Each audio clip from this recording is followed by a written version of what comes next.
क्या हाल चाल। उम्मीद करते हैं कि आप खैरियत से होंगे। हमारा दुआ है कि आप हमेशा खुश रहें, हंसते और मुस्कुराते रहें और इसी तरह हमें अपना प्यार दिखाते रहें। बिल्कुल जी। मेरा नाम मोहम्मद यूसुफ। मैं तारिक महमूद। मैं उमैद इम्तियाज। आज हम जिस वीडियो पे रिएक्शन करने जा रहे हैं, इस वीडियो का टाइटल है Pakistan has no courage of capability to fight with India.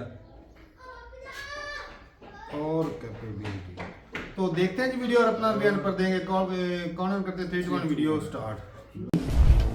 उसका मकसद लड़ाई के हालात को बनाकर रखना है, पर लड़ाई करने की ना तो पाकिस्तान में हिम्मत है, ना ही उसके पास इसकी ताकत है।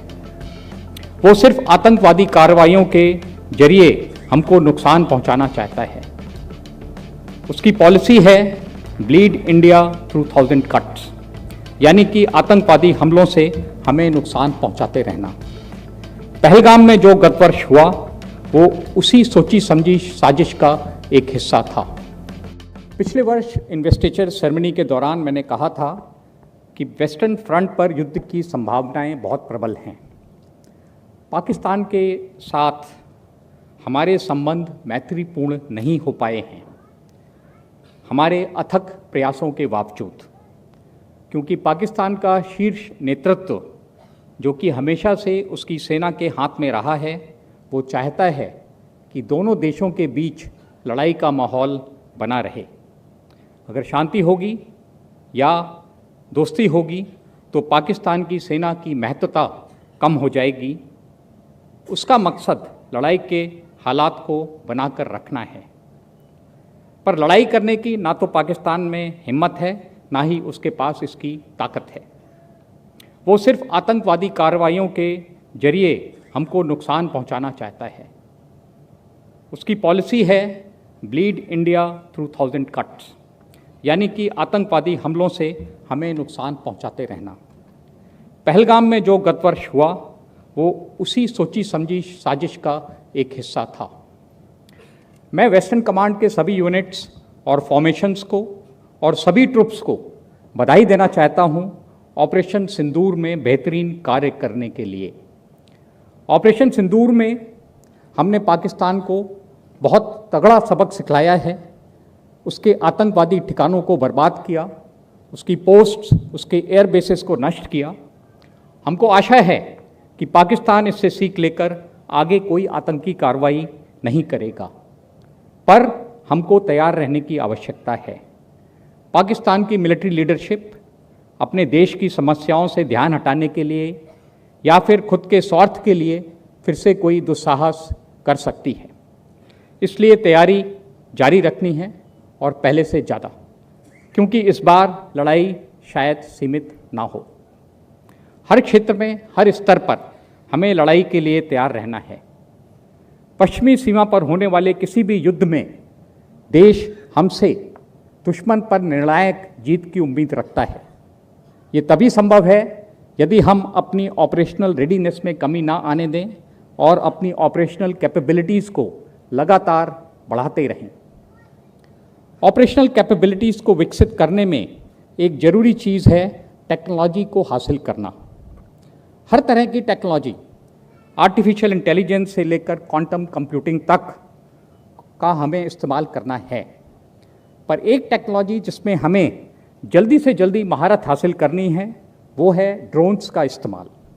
हर लेवल पर, हर एक्टिविटी में ड्रोन्स का प्रयोग और दुश्मन के ड्रोन से बचाव दोनों ही आवश्यक हैं।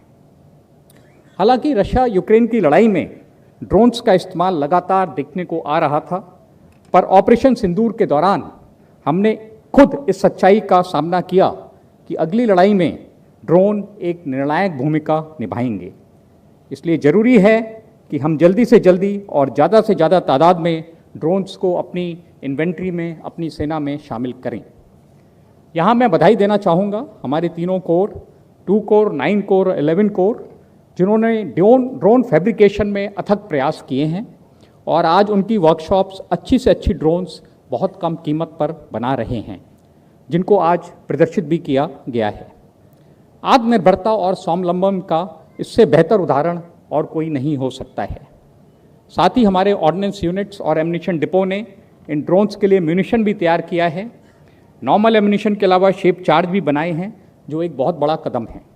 मुझे विश्वास है कि हर कमांड हमारे इस प्रयास को दोहराएगी और आने वाले समय में ना सिर्फ वेस्टर्न कमांड बल्कि पूरी भारतीय सेना ड्रोन्स के मामले में पूर्णतः सक्षम होगी। लड़ाई के डोमेन्स भी बदल रहे हैं। अब लड़ाई लैंड, सी और एयर के अलावा साइबर, स्पेस, IW और EW के डोमेन्स में भी होगी। सभी डोमेन्स में सफलता जरूरी है, पर निर्णायक विजय के लिए आज भी सबसे जरूरी है जमीन पर जीत हासिल करना। वो चाहे 1965 की लड़ाई हो या 1971 की या वर्तमान में हो रहा रशिया यूक्रेन का युद्ध। लड़ाई में हार जीत का निर्णय आज भी जमीन पर कब्जा करने से ही होता है और जमीन पर जीत हासिल करने के लिए सबसे आवश्यक है हमारी थल सेना और हमारी थल सेना के soldiers, man behind the machine.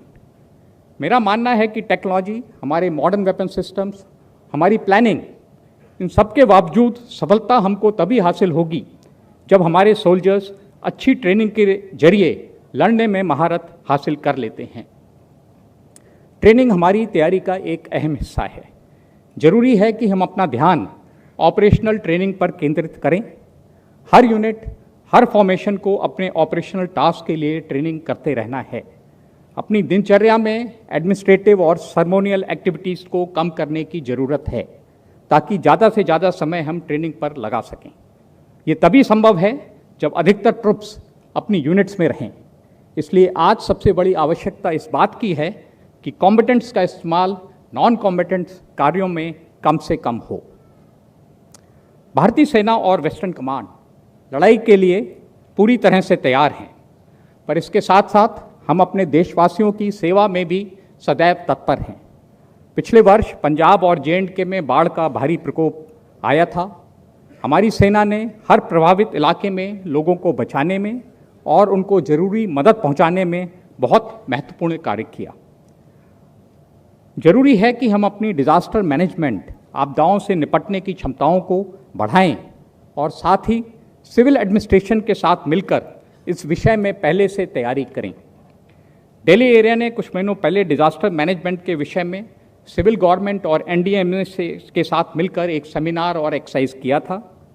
इसी तरह की एक्सरसाइज हम इस महीने NDMA और पंजाब, हरियाणा और हिमाचल के सिविल एडमिनिस्ट्रेशन के साथ भी कर रहे हैं।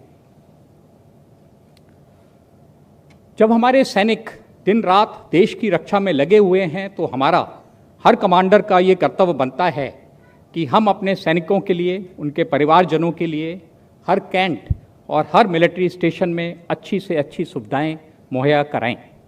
हमारी कोशिश है कि कमांड के हर स्टेशन में बेहतर से बेहतर सुविधाएं उपलब्ध हों। मुझे खुशी है कि ऑपरेशनल कमिटमेंट्स के बावजूद हमारे तीनों कोर ने वेलफेयर से संबंधित सभी कार्यों पर पूरा जोर दिया है। मैं इसके लिए 2, 9 और 11 कोर कमांडर और GOC दिल्ली एरिया को बहुत बहुत बधाई देता हूँ। दिल्ली में इस क्षेत्र में काफ़ी काम हुआ है। शंकर विहार में एक नया ऑडिटोरियम, मूवी हॉल बन गया है। स्विमिंग पूल भी जल्दी तैयार हो जाएगा। इसके साथ साथ हर कॉलोनी में खेल की सुविधाएं उपलब्ध की जा रही हैं।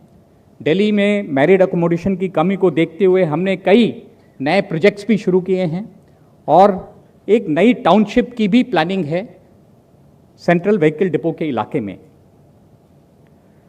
वेस्टर्न कमांड में हमारा फोकस स्कूल्स को बेहतर बनाने पर भी है।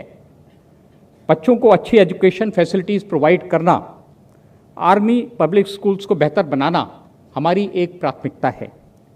वेस्टर्न कमांड के सभी स्कूलों में हमने इंफ्रास्ट्रक्चर में इजाफा किया है। नए क्लासरूम्स बनाए हैं ताकि एक क्लास में 30-35 से ज़्यादा स्टूडेंट्स ना हों। साथ ही हमने सभी APS में खेलों को बढ़ावा देने के लिए स्पोर्ट्स नोड भी विकसित किए हैं। कई स्टेशंस में नए APS खोलने का भी प्लान है, जिसमें से एक नया APS दिल्ली में भी खुल रहा है। एजुकेशन के साथ साथ मेडिकल भी हमारा एक फोकस एरिया रहा है। सभी स्टेशंस में मेडिकल सुविधाओं को बेहतर बनाना हमारी प्राथमिकता है। दिल्ली में RR हॉस्पिटल ने कई नए कदम उठाए हैं बेहतर सुविधाओं के लिए। मल्टी लेवल पार्किंग फंक्शनल हो गई है। ऑर्थो, आई और ऑन्को की नई बिल्डिंग्स पर काम शुरू है।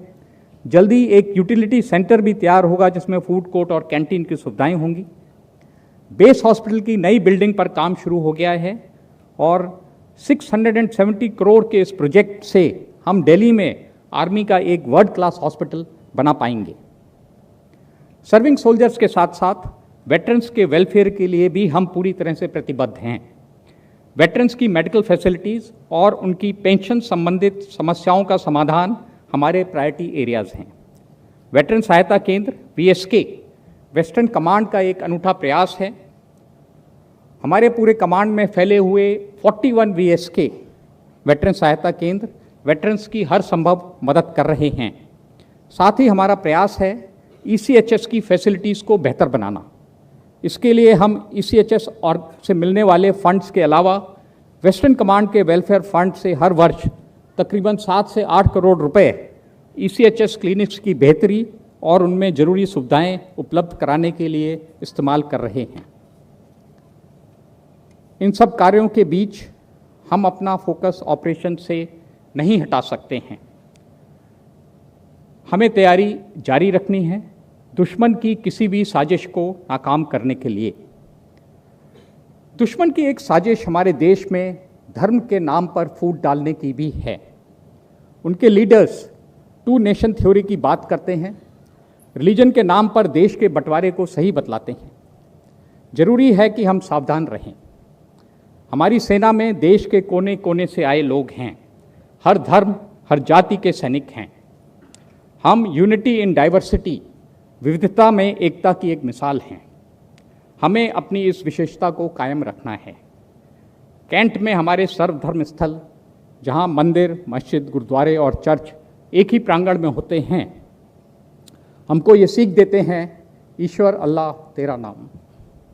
हमें अपने इस सेकुलर कैरेक्टर को कायम रखना है। ये वो अहम विशेषता है जो हमको मजबूत बनाती है, दूसरों से बेहतर बनाती है। सारे जहां से अच्छा हिंदुस्तान हमारा। मेरा ये विश्वास है कि सारे जहां से अच्छा हमारा हिंदुस्तान है, क्योंकि यहाँ पर मजहब नहीं सिखाता आपस में बैर रखना। सारे जहां से अच्छा हिंदुस्तान हमारा, शायद इससे बेहतर और कोई मिसरा नहीं हो सकता है अपनी तकरीर को, अपनी बात को ख़त्म करने के लिए।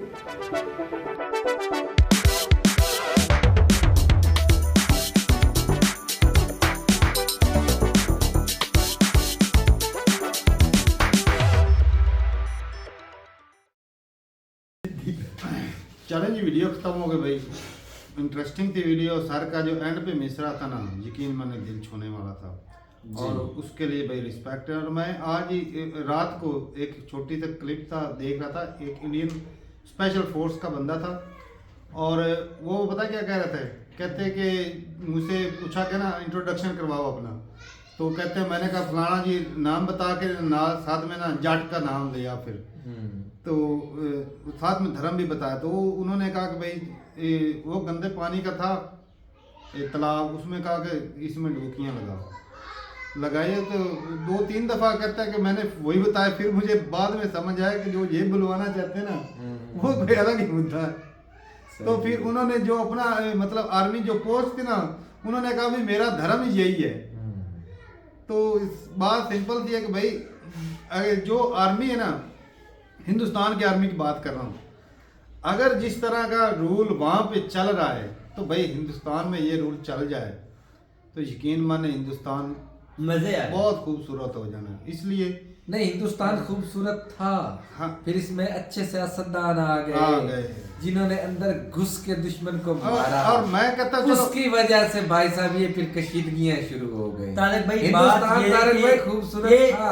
और इससे पहले आता ना सारे जहां से अच्छा हिंदुस्तान हमारा। ये इतनी धरती प्यारी खूबसूरत बात वो कि कुछ पॉलिटिशियन आके उन्होंने आके चीजों को ऊपर नीचे किया, जो सर बता रहे ना मजहब के नाम पे।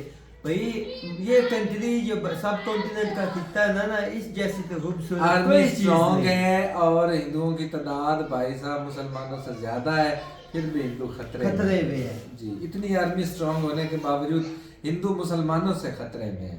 और ये ना सर की मैं कहता हूँ ये जो वीडियो है ना, ये इनके मीडिया को दिखानी चाहिए। और ये जो यूट्यूबर है ना, खास तौर पे यूट्यूबर हो गए या जो आपके पॉलिटिशियन उनको दिखानी उनके चाहिए। मुंह पर तो ये है ही या तमाचा। जो धर्म के नाम पे एक दूसरे से लड़ाई झगड़ा करते हैं ना हिंदुस्तान में, ये मैं कहता हूँ उनको जरूर देखनी चाहिए। खास तौर पे हमारे व्यूवर भी ना थोड़ी सी इस तरह की सोच रखते हैं। तो भाई रिक्वेस्ट है भाई कि जो सर ये बात है, मैं तो कितनी दफ़ा कहता हूँ कि भाई एकता में ताकत होती है। किसी के धर्म जाति के नाम पे जो है ना एक नफरत जो है ना वो रखनी वो गलत चीज़ है। यार इनके एक पॉलिटिशियन थे 90s के दौर में, तो उनका एक स्टेटमेंट था, अब नाम ही सेकुलर इंडिया स्ट्रॉन्ग इंडिया, यानी कि मजहब के नाम पे भेदभाव नहीं, सब इंडियन है। तो वो एकता जो मजबूत थी ना वो नहीं दिख रही। बात ये है ना वो उसमें फूट डाली है भाई साहब। डिवाइड एंड रूल भाई गोरे करके गए थे, वो उन्होंने तो बात कर का- गए।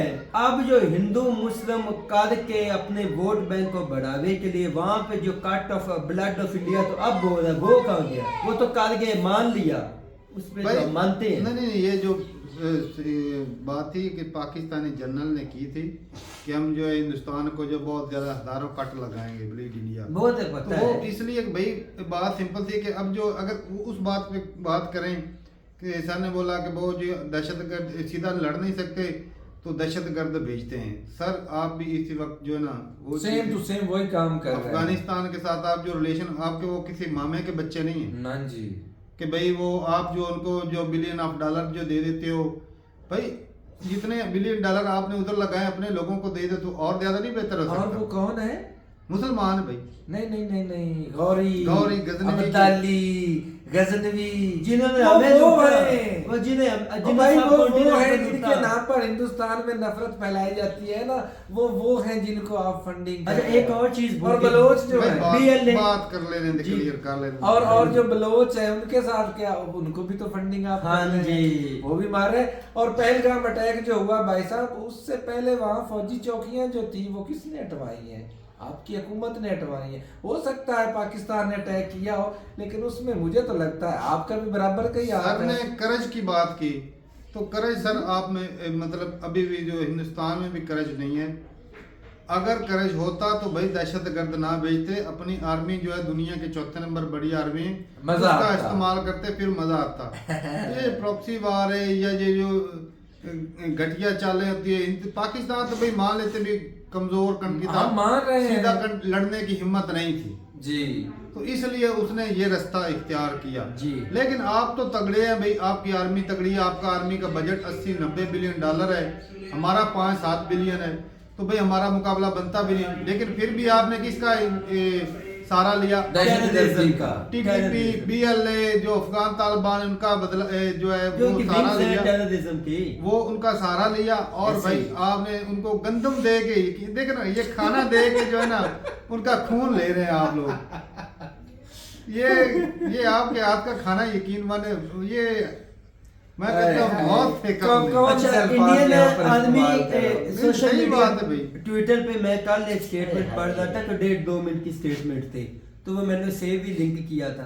तो वहाँ इंडियन आर्मी का एक बंदा कह रहा था भाई कि पाकिस्तान जब 10 मई को हुआ ना, जब पाकिस्तान ने या हमारी दोबारा सुबह फर्स्ट टाइम झड़प हुई थी, वो कह रहा था हम हैरान रह गए थे कि पाकिस्तान ने हमारी हर एक छोटी से बड़ी मूवमेंट पे नजर रखी हुई थी, हमारे तैयारी कहाँ पे है, हमारी फोर्सेस पे है। और जब पाकिस्तान ने आर्टिलरी गन से भी उन पर हमला किया था। तो यार वो तो सारा अटैक उन्होंने हर जगह पे रखे थे स्लाइड में जे भाई हमें चाइना जो है वो सारे टैग इंफॉर्मेशन टू दे टैग रहा वो न्यूज़ था। दे रहा था। दे रहा था। अच्छा भाई अभी बात जो सिंपल थी अगर करूँ कि जो आर्मियों का तरीकाकार होता है ना, बस चलो वो ये जो एक घटिया सियासत चली हुई है ना, ये हकीकत है भाई कि पाकिस्तान की तरफ से भी होता रहा, अब जो हिंदुस्तान भी उसी चीज़ में शामिल है। आपके अब याद जो है ना अब जो है वो साफ सुथरे नहीं है, आप दूध के दुले नहीं है। अच्छा बाकी भाई बात करें डिवाइड एंड रूल की, तो भाई सर ने जो बात की कि भाई अगर आप जो है आपस में बट जाओगे तो आप कमजोर होगे। भाई